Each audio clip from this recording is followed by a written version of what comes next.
Let's read.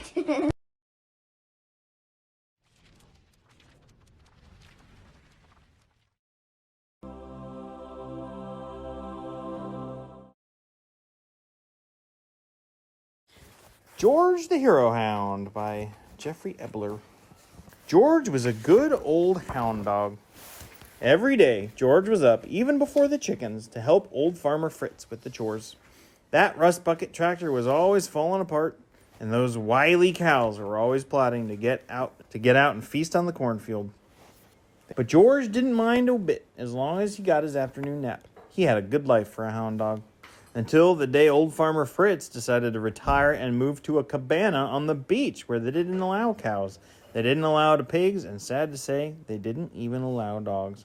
"Sorry, boy, I need you to look after the farm." George was left in the dust. But not for long. Nothing could have prepared George for the Gladstone family.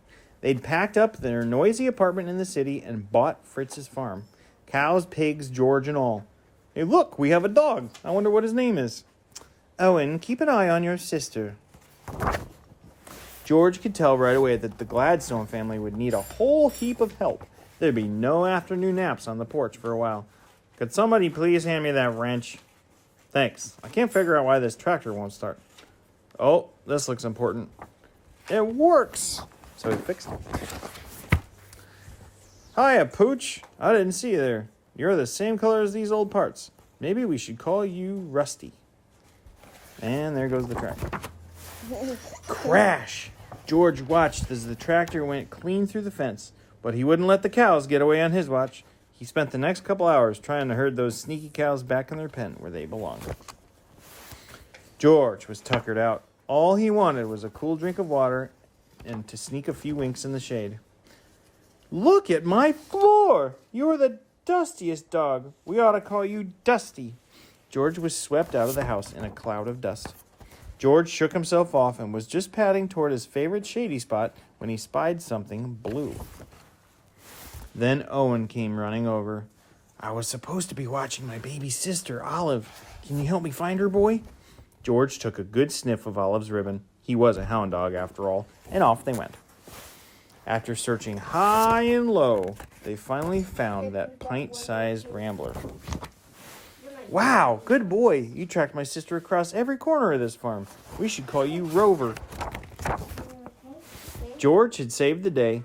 As he trotted back home, George was sure he would finally definitely get a well-deserved nap. Until... crash! The tractor ran into the barn. Splat! And the bucket of paint landed on George. "Maybe we should call you Red." From that day on, George still didn't get many afternoon naps, but he didn't mind too much. Turns out that he liked herding Olive a lot more than he liked herding cows. And since George figured the Gladstones needed some tips on how to run the farm, he vowed to teach them everything he knew, especially how to deal with those crafty cows. He even hatched a plan to drum up business. Now, if only George could teach his new family one last thing. His name. Because they call him everything but his name. Red, Dusty, Rover, and Rusty.